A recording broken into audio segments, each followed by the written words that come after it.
ఈ జలపాతం కేవలం ప్రకృతి సౌందర్యమే కాదు, దీని వెనుక గొప్ప దైవిక చరిత్ర దాగి ఉంది. కలియుగ ప్రత్యక్ష దైవం శ్రీ వెంకటేశ్వర స్వామి పద్మావతి అమ్మవారి వివాహానికి ముక్కోటి దేవతలను ఆహ్వానించినప్పుడు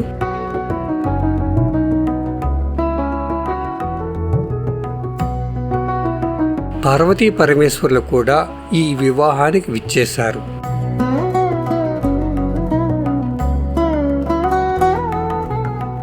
అప్పుడు వారికి విడితిగా ఈ కాకముఖ పర్వతాన్ని ఇచ్చారు.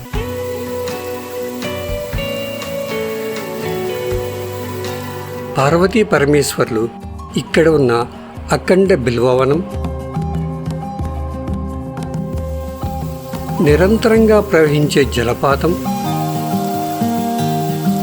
కైలాసాన్ని గుర్తు చేసేలా ఉండటంతో పరమేశ్వరుడు తపోనిష్ఠుడై స్వయంగా శివలింగాన్ని ప్రతిష్ఠించారని పురాణం చెబుతుంది.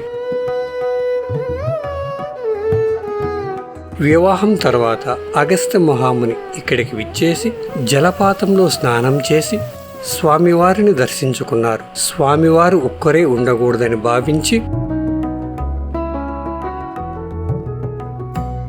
అగస్త్య మహాముని ఆధ్వర్యంలో కామాక్షిదేవిని కూడా ప్రతిష్ఠించడం జరిగింది.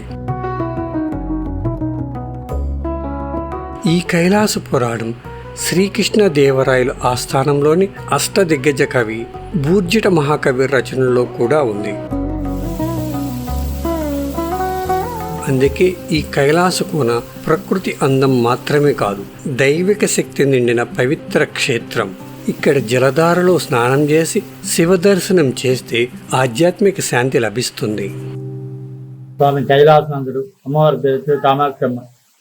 3000 సంవత్సరాల నుంచి స్వామి కైలాసనాడు. 360 రోజులు జలపాతం వస్తూనే ఉంటుంది. ఇక్కడ ఈ హైవేలో వచ్చి 7 టెంపుల్ ఉన్నాయి. మెయిన్ టెంపుల్ ఒకటి నారాయణవనము, సింగిరి కోన, కైలాస కోన, రామగిరి, తంబూరు, రామగిరి, నాగలాపురము, చుట్టపల్లి. ఒక చేతిలో ఒక ప్రత్యేకత ఒక దేవాలయం. ఈ దేవాలయం వచ్చి మహాశివరాత్రి గ్రామీణ గుడికి అంటే గోపురం లేని శివాలయం కాబట్టి అమావాస్య ముందు వచ్చేది మహాశివరాత్రి అంటారు. ఈ వాటర్ పైన ఒక 2 కిలోమీటర్ల పెద్ద బండ చెరుకు చిన్న చిన్న పైన 7 బావులు ఉన్నాయి. ఆ బావుల నుండి జలపాతం వస్తూనే ఉంటుంది. అమ్మవారి తీర్థం వస్తూనే ఉంటుంది. ఇక్కడ మనం శివరాత్రి చాలా విశేషం. 3 రోజులు అమావాస్య, ప్రదోషం, మహాశివరాత్రి, పౌర్ణమి ప్లస్ నవరాత్రి 9 రోజులు.